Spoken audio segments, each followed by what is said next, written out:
Cuando Elizabeth Glaser llevó a su hija recién nacida a casa, no tenía ni idea de que acabaría contagiándole el SIDA. De hecho, no tenía ni idea de que ella también se había infectado a través de una transfusión de sangre durante el parto. Cuando el VIH-SIDA salió a la luz, miles de personas, incluidos famosos de gran talento, perdieron la vida. Rock Hudson, Freddie Mercury y Arthur Ashe mantuvieron en secreto su estado serológico durante mucho tiempo, como muchos otros en su época. Estos son solo algunos de los cientos de personajes públicos que murieron a causa del SIDA. Recordemos sus historias en este vídeo. Liberace. Liberace, nacido Waju Valentino. Liberace, en mayo de 1919, fue un artista de gran envergadura cuyas actuaciones y extravagante estilo de vida le convirtieron en un nombre muy conocido. Conocido por su habilidad con el piano y su deslumbrante presencia escénica, Liberace cautivó al público de todo el mundo entre los años 50 y 70. Sus actuaciones eran todo un espectáculo, con llamativos trajes, pianos y un candelabro que se convirtió en su firma. La vida privada de Liberace estaba rodeada de secretismo. Protegía ferozmente sus asuntos personales, en particular su sexualidad. En una época en la que ser abiertamente homosexual podía arruinar su carrera, Liberace hizo todo lo posible por mantener la fachada de un soltero heterosexual. Incluso llegó a demandar a las publicaciones que insinuaban su homosexualidad, ganando varios juicios por difamación. Sin embargo, entre bastidores, la vida de Liberace era mucho más compleja. A mediados de los 80 se le diagnosticó el SIDA, una enfermedad entonces poco conocida y muy estigmatizada. A pesar del diagnóstico, Liberace siguió actuando y manteniendo su imagen pública, sin revelar nunca su enfermedad a sus admiradores. Su salud empezó a deteriorarse, pero mantuvo las apariencias, negándose a que el mundo viera su sufrimiento. Trágicamente, más tarde se reveló que Liberace había infectado con el virus a varias de sus jóvenes parejas sexuales, 3 de las cuales murieron a consecuencia de ello. En febrero de 1987, Liberace falleció de una neumonía causada por el SIDA. Rock Hudson. Rock Hudson, nacido Roy Harold Scherer Jr. en noviembre de 1925, fue uno de los protagonistas más emblemáticos de Hollywood. Con su cincelado atractivo y su imponente presencia, Hudson se convirtió en un rompecorazones en los años 50 y 60, protagonizando una serie de películas de éxito como Gigante, Pillow Talk y Magnífica Obsesión. Sus romances en pantalla con actrices como Doris Day y Elizabeth Taylor cautivaron al público y consolidaron su estatus de gran estrella. Hudson era gay, pero hacía todo lo posible por ocultar esta verdad al público. En 1955, contrajo un breve matrimonio con la secretaria de su agente, Phyllis Gates, que muchos creen que fue orquestado para acallar los rumores sobre su sexualidad. En julio de 1984, el mundo de Hudson dio un vuelco cuando le diagnosticaron SIDA. El diagnóstico de Hudson era un secreto muy bien guardado, que solo conocían unos pocos amigos íntimos y socios.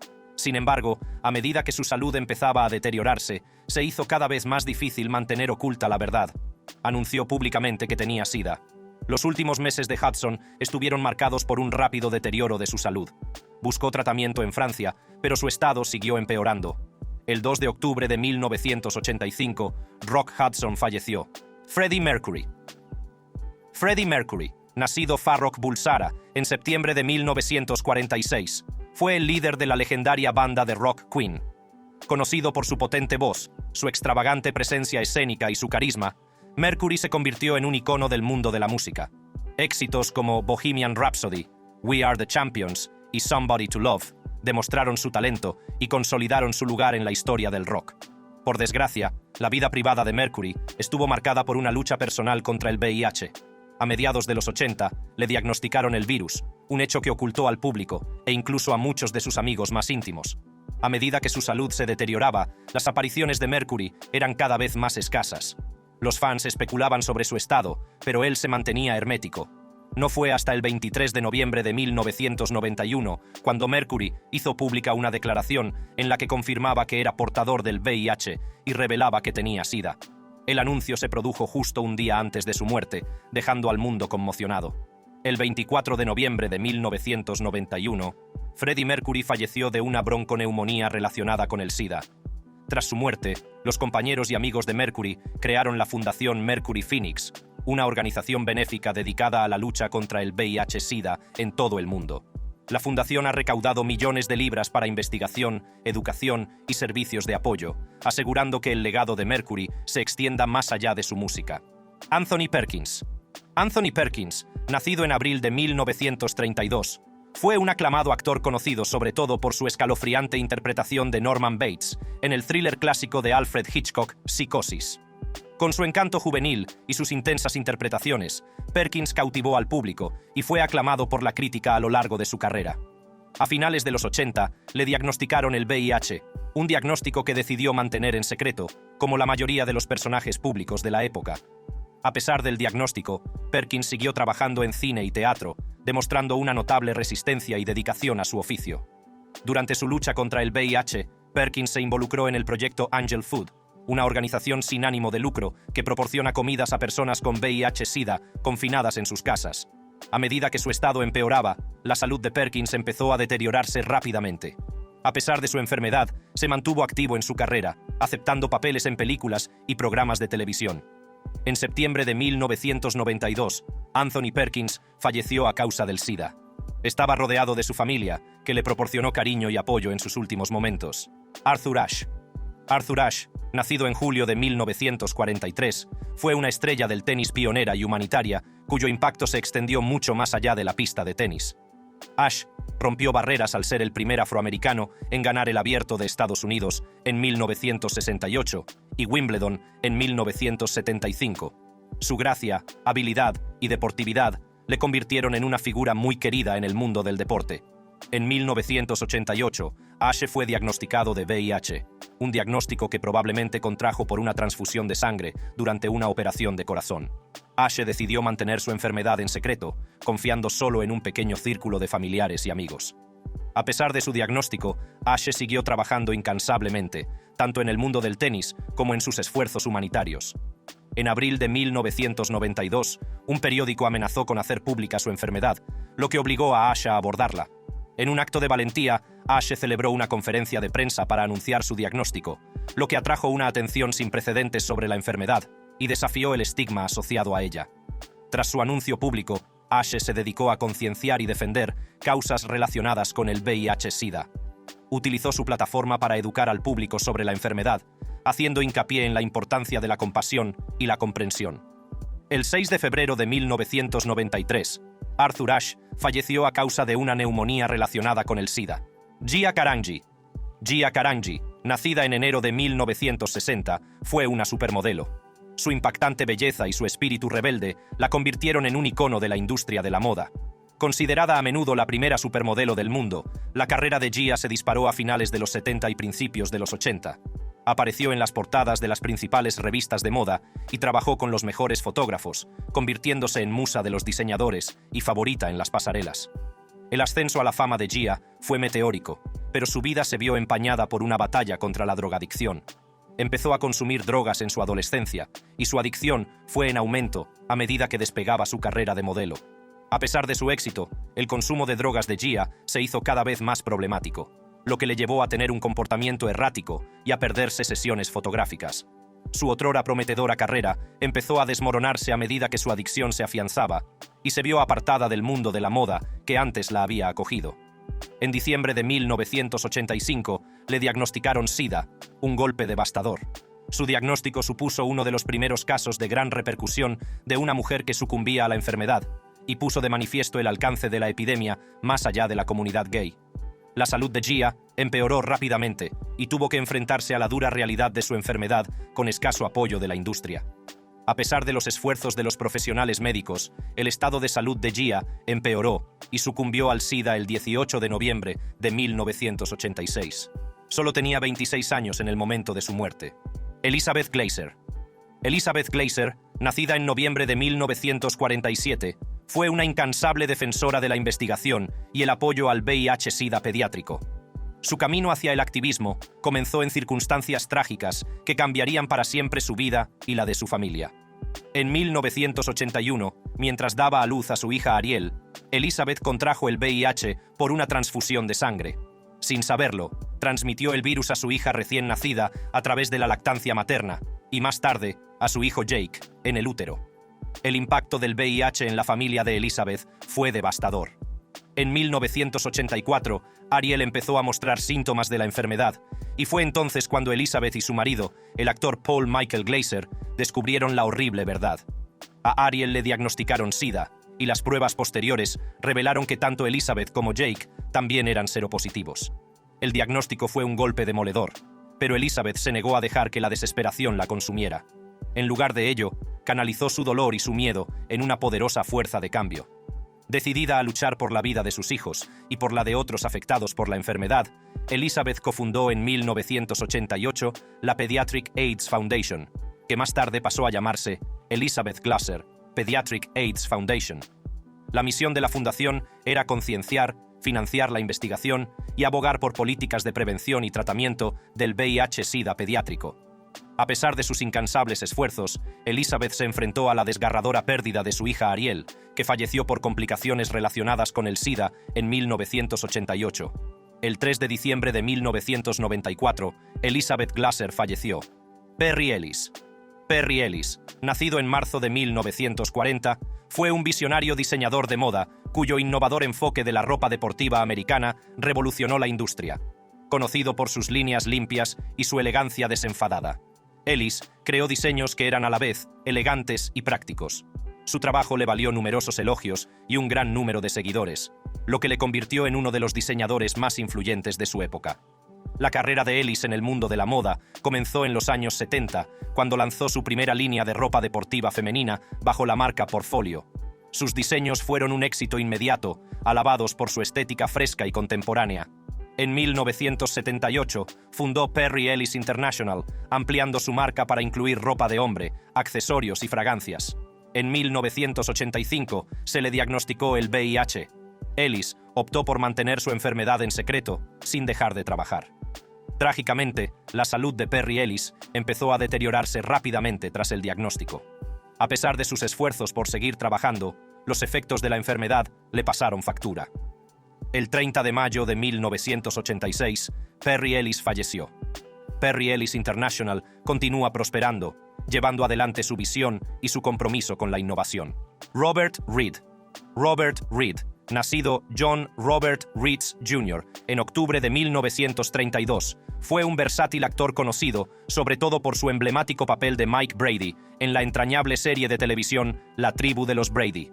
La serie, que se emitió de 1969 a 1974, se convirtió en un fenómeno cultural, y la interpretación de Reed del patriarca sano, sabio y cariñoso le granjeó el cariño del público de todas las generaciones. La carrera de Reed comenzó a finales de los años 50, con papeles en varios programas de televisión y películas. Sin embargo, fue su papel de Mike Brady el que le lanzó a la fama. La tribu de los Brady mostraba la vida cotidiana de una familia unida, y el personaje de Reed se convirtió en un símbolo de sabiduría y estabilidad paternal. Reed se enfrentó a retos personales, como la lucha contra su sexualidad. El secretismo se extendió también a su salud. A principios de los 90 le diagnosticaron cáncer de colon, una enfermedad contra la que luchó en privado. Sin embargo, sus problemas de salud eran más graves de lo que el público sabía. El 12 de mayo de 1992, Robert Reed falleció a la edad de 59 años. En un principio, se atribuyó su muerte a un cáncer de colon. Sin embargo, más tarde se reveló que la muerte de Reed se había visto acelerada por el SIDA. Pedro Zamora. Pedro Zamora nació el 29 de febrero de 1972 en La Habana, Cuba, en el seno de una familia que acabaría trasladándose a Estados Unidos en 1980. Zamora conoció a su pareja, Sean Sasser, en la Marcha de Lesbianas y Gays en Washington de 1993. La relación de Zamora y Sasser fue documentada en el programa de MTV The Real World San Francisco, de la MTV, y ambos acabaron intercambiando votos en una histórica ceremonia de compromiso. A Pedro Zamora se le diagnosticó el VIH en 1989, a la edad de 17 años, tras contraer el virus a través de relaciones sexuales sin protección con una pareja masculina que no sabía que estaba infectada. Por aquel entonces, Zamora era estudiante de secundaria en Miami, Florida. Más tarde compartió públicamente su historia, afirmando que desconocía los riesgos de transmisión del VIH y que no había tomado las precauciones necesarias. El diagnóstico de Zamora fue un punto de inflexión en su vida, que le llevó a convertirse en un defensor de la sensibilización y la educación sobre el VIH-Sida. Creía que compartir su historia y sus experiencias podría ayudar a otros a evitar el mismo destino y reducir el estigma que rodea a la enfermedad. Como miembro del reparto de The Real World San Francisco, Zamora compartió sus experiencias de vida con el VIH-Sida, incluidas sus luchas con la medicación, las citas con el médico y las secuelas emocionales de la enfermedad. Su retrato crudo y honesto ayudó a humanizar el VIH-Sida y mostró al mundo que las personas que vivían con la enfermedad no eran meras estadísticas. Zamora murió el 11 de noviembre de 1994, a la edad de 22 años. Ryan White. Nacido el 6 de diciembre de 1971 en Kokomo, Indiana, a Ryan White le diagnosticaron hemofilia, un trastorno genético que afecta a la capacidad de coagulación de la sangre. Esta afección le obligaba a someterse regularmente a transfusiones de sangre para controlar su salud. Trágicamente, durante una de estas transfusiones, en 1984, Ryan contrajo el VIH, el virus que causa el SIDA. El diagnóstico de Ryan se produjo en una época en la que el SIDA se asociaba principalmente con la comunidad gay, y había poco conocimiento público sobre cómo podía transmitirse la enfermedad. Como resultado, Ryan se enfrentó a una importante discriminación y ostracismo por parte de su comunidad. Cuando su enfermedad se hizo pública, se le prohibió asistir a la escuela por temor a que pudiera transmitir el virus a otros estudiantes. Esta decisión dio lugar a una larga batalla legal, en la que Ryan y su familia lucharon por su derecho a asistir a la escuela. La historia de Ryan atrajo la atención de numerosos famosos, entre ellos Elton John, que se convirtió en un gran amigo y partidario suyo. Elton John hablaba a menudo de cómo la valentía de Ryan le inspiró para implicarse más en el activismo contra el SIDA. Trágicamente, la salud de Ryan siguió empeorando y falleció el 8 de abril de 1990, a la edad de 18 años. Su legado perduró gracias a la ley Ryan White Care, aprobada por el Congreso poco después de su muerte. Amanda Blake. Amanda Blake, querida actriz conocida sobre todo por su emblemático papel de Miss Kitty en la serie de televisión Gunsmoke, ocupa un lugar importante en la historia de la epidemia de SIDA. Nacida como Beverly Louise Neal el 20 de febrero de 1929 en Buffalo, Nueva York, la carrera de Amanda Blake en Hollywood comenzó en los años 40. Apareció en numerosas películas y programas de televisión, pero fue su interpretación de la aguerrida y compasiva dueña de un salón, Miss Kitty Russell, en Gunsmoke, la que la convirtió en un nombre muy conocido. La vida de Amanda dio un giro trágico a finales de los 80, cuando le diagnosticaron el VIH. En 1988, recibió la devastadora noticia de que había contraído el virus. Amanda decidió mantener su condición en privado. Siguió trabajando y manteniendo su imagen pública, mientras luchaba contra la enfermedad en privado. Por desgracia, la salud de Amanda se resintió y falleció el 16 de agosto de 1989, a la edad de 60 años.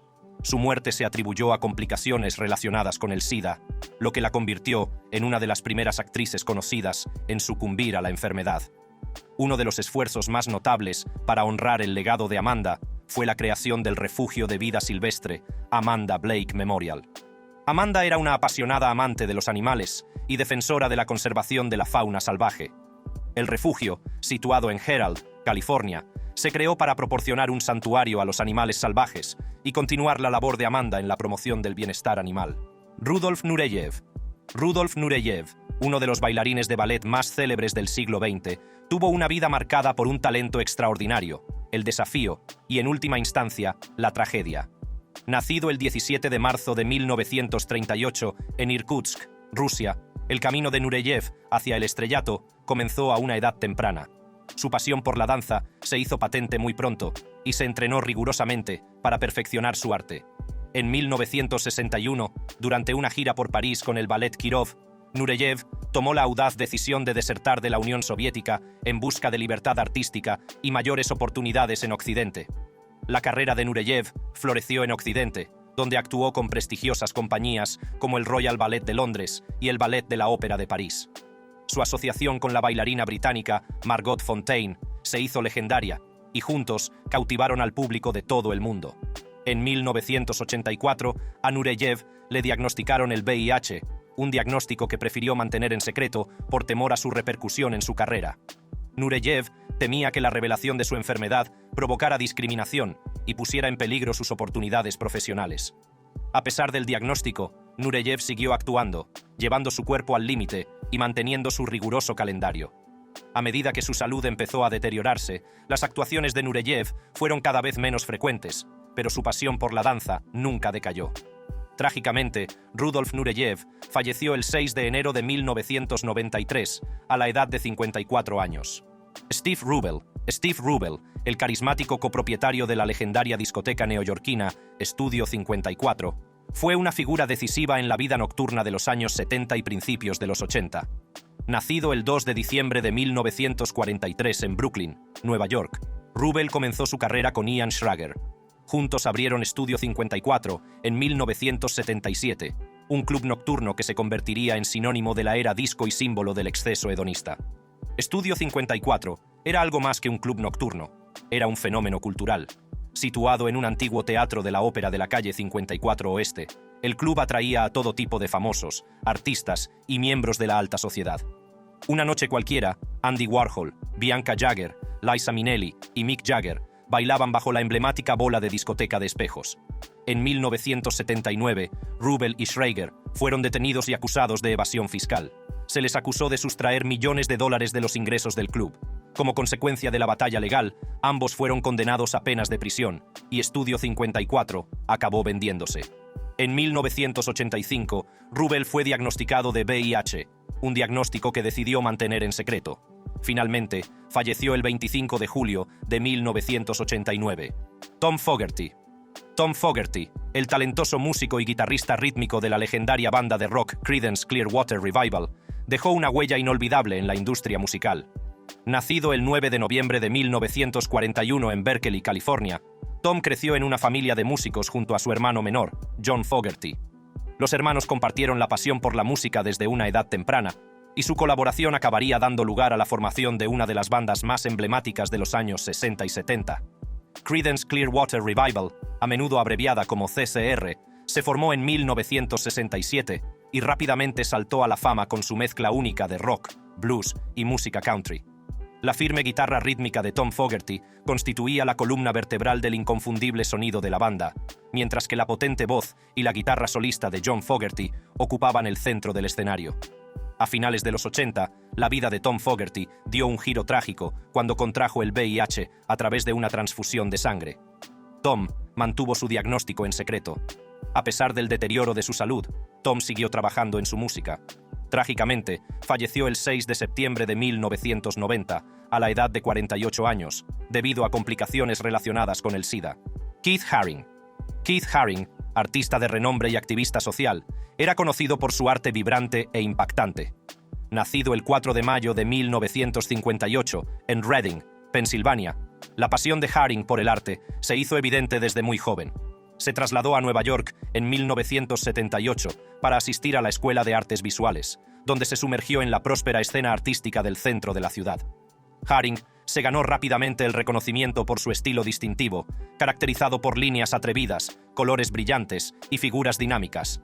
La obra de Haring era accesible y atractiva, y la utilizaba como medio para comunicar poderosos mensajes sociales. Su arte abordó temas como el apartheid, el desarme nuclear y, sobre todo, la epidemia de SIDA. En 1988, a Keith Haring le diagnosticaron el VIH. En lugar de retirarse de la escena pública, Haring se convirtió en un abierto defensor de la concienciación y la educación sobre el SIDA. Utilizó su arte para concienciar sobre la enfermedad y combatir el estigma y la discriminación que sufren las personas infectadas por el VIH-SIDA. La obra de Haring durante este periodo estuvo marcada por un sentido de urgencia y un deseo de marcar la diferencia. En 1989, Haring creó la Fundación Keith Haring, una organización sin ánimo de lucro dedicada a apoyar causas relacionadas con el SIDA y programas infantiles. Keith Haring falleció el 16 de febrero de 1990, a la edad de 31 años. Robert Mapplethorpe. Robert Mapplethorpe, el provocador e influyente fotógrafo, era conocido por sus impactantes y a menudo controvertidas imágenes. Nacido el 4 de noviembre de 1946 en Floral Park, Nueva York, el viaje de Mapplethorpe al mundo de la fotografía comenzó a finales de los años 60. Al principio estudió pintura en el Pratt Institute de Brooklyn, pero pronto se pasó a la fotografía y encontró su verdadera vocación detrás del objetivo. La obra de Mapplethorpe se caracterizó por explorar temas como la sexualidad, la identidad y la forma humana. Sus fotografías en blanco y negro, a menudo de contenido explícito y erótico, desafiaban las normas sociales y ampliaban los límites de lo que se consideraba aceptable en el arte. A mediados de los 80, le diagnosticaron el VIH. En lugar de retirarse de la escena pública, optó por documentar su experiencia con la enfermedad a través del arte. Su obra durante este periodo se volvió profundamente personal, reflejando su batalla contra el SIDA y su contemplación de la mortalidad. Las fotografías de Mapplethorpe de sí mismo, amigos y amantes que vivían con el VIH-Sida, constituyeron una poderosa reflexión sobre la experiencia humana y el impacto de la epidemia. Lamentablemente, Robert Mapplethorpe falleció el 9 de marzo de 1989, a la edad de 42 años. Halston Halston, el icónico diseñador de moda cuyos diseños minimalistas y elegantes definieron una época, fue un líder en la industria de la moda. Nacido como Roy Halston Frowick, el 23 de abril de 1932, en Des Moines, Iowa, el camino de Halston, hasta convertirse en una leyenda de la moda, comenzó en los años 50. Al principio, se hizo famoso por sus innovadores diseños de sombreros, que llamaron la atención de clientas de alto nivel, como Jacqueline Kennedy, que lució uno de sus famosos sombreros pastilleros en la toma de posesión de su marido en 1961. La carrera de Halston despegó en los 60, cuando pasó de la sombrerería al diseño de ropa. Su estética elegante y moderna y el uso de tejidos lujosos le convirtieron rápidamente en uno de los favoritos de la élite de la moda. En los 70, Halston se había convertido en sinónimo del glamour americano, vistiendo a algunas de las mujeres más famosas de la época, como Liza Minnelli, Bianca Jagger, y por sus líneas limpias, siluetas fluidas y una sensación de sofisticación sin esfuerzo. En 1988, a Halston le diagnosticaron el VIH, pero no se lo dijo a nadie. Sin embargo, siguió trabajando y manteniendo su imagen pública. Por desgracia, Halston murió el 26 de marzo de 1990, a la edad de 57 años. Klaus Nomi. Klaus Nomi, el enigmático contratenor y artista escénico alemán, era conocido por su voz y sus representaciones teatrales. Nacido como Klaus Sperber el 24 de enero de 1944 en Immenstadt, Alemania. El camino de Nomi, hasta convertirse en una figura de culto, comenzó en los años 70, cuando se trasladó a Nueva York. Allí se sumergió en la vibrante escena artística del centro de la ciudad, donde no tardó en labrarse una reputación por su singular mezcla de ópera, pop y arte escénico de vanguardia. La presencia escénica de Nomi era fascinante. A menudo actuaba con elaborados trajes y maquillaje, creando un personaje que era a la vez futurista y nostálgico. Su potente voz de contratenor, capaz de alcanzar notas asombrosamente altas, cautivaba al público. En 1978, la carrera de Nomi dio un salto significativo cuando actuó en el espectáculo New Wave Vaudeville de Nueva York. Por desgracia, la vida de Nomi dio un giro trágico a principios de los 80, cuando le diagnosticaron SIDA. El diagnóstico de Nomi llegó en una época en la que no existían tratamientos eficaces contra el SIDA y el pronóstico era a menudo sombrío. Al principio, Nomi siguió actuando y creando música, decidido a dejar un legado duradero, pero tuvo que dejarlo cuando su salud se resintió. Klaus Nomi falleció el 6 de agosto de 1983, a la edad de 39 años.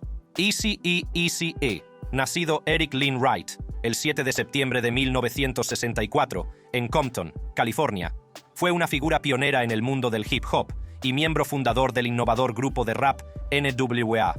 Conocido por sus letras crudas y sin remordimientos, Eazy-E desempeñó un papel crucial en llevar las realidades de la vida en el centro-sur de Los Ángeles al primer plano de la música popular.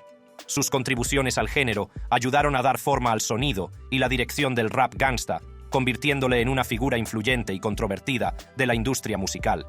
El camino de Eazy-E hacia la fama comenzó a mediados de los 80, cuando cofundó NWA con Dr. Dre, Ice Cube, DJ Yella y MC Ren. El álbum de debut del grupo, Straight Outta Compton, publicado en 1988, fue un acontecimiento sísmico en el mundo del hip hop. Las letras explícitas del álbum y su descarnado retrato de la vida urbana suscitaron una amplia controversia y llamaron la atención sobre temas como la brutalidad policial, el racismo sistémico y la pobreza. A principios de 1995 le diagnosticaron SIDA. Pocas semanas después de recibir el diagnóstico, Eazy-E anunció públicamente su enfermedad, utilizando su plataforma para concienciar sobre la enfermedad y su impacto en la comunidad afroamericana. Por desgracia, la salud de Eazy-E se deterioró rápidamente y falleció el 26 de marzo de 1995, a la edad de 30 años. Gracias por verlo.